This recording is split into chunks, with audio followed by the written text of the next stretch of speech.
It is officially evening 18 of the Quebec lockdown curfew. Day 18 of the curfew. The lockdown has now been in effect since January 9th, probably going to be extended, as I suspect will be the curfew. I have been documenting this along the way, the psychological, spiritual, legal journey in what I have been calling Viva on the streets. This is Pudge, my excuse to escape after 8 p.m. Lockdown is from 8 p.m. until 5 a.m. You're not allowed out of your house unless you have a good reason, a permit, you're an essential worker, or you have a dog. Okay, so I've been documenting this the entire way. I have been covering recent lawsuits coming out of Quebec. There was one in Gatineau of a lawyer who seemingly thought some of the curfew measures were excessive and could not be justified in a free and democratic society. Okay, I'm gonna sit right here. Dog's too heavy.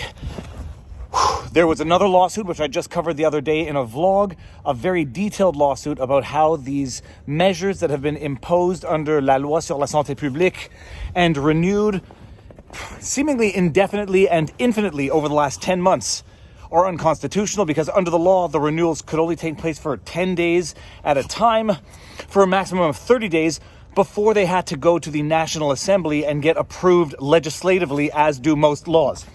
Covered that lawsuit. In the context of these Viva on the streets, I have been documenting some of the absurdities and unfortunately some of the tragedies. Some of the absurdities is that you can't walk a cat on a leash and you can't walk your husband on a leash, discovered by a woman in Sherbrooke. And some of the tragedies, beginning with the absurdities, is that police were apparently intervening and ticketing homeless people because the curfew was said to apply to homeless people who have no place to go.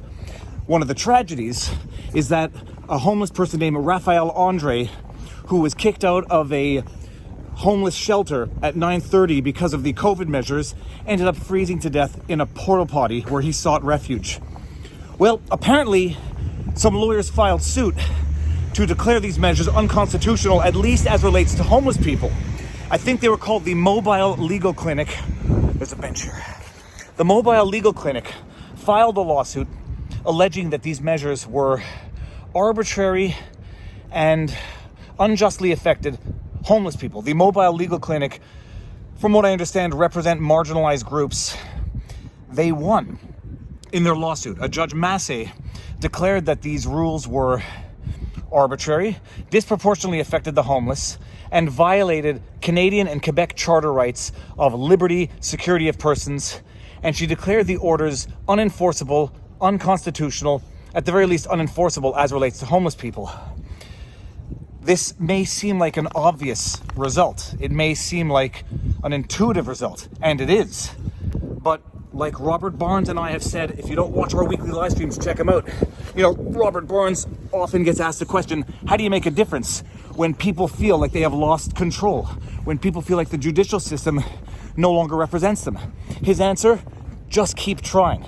Just keep knocking on doors, just keep filing suits, because eventually one suit is going to get through. One judge is going to get through, and what was considered, call it political heresy, once upon a time, once one judge says it is no longer good to go, it becomes the new norm. And then another judge follows suit, then a politician follows suit, and that's how you make change. And as we can already see, the mayor of Montreal now is sort of throwing François Legault under a bus and saying, yeah, these measures don't make sense in certain contexts.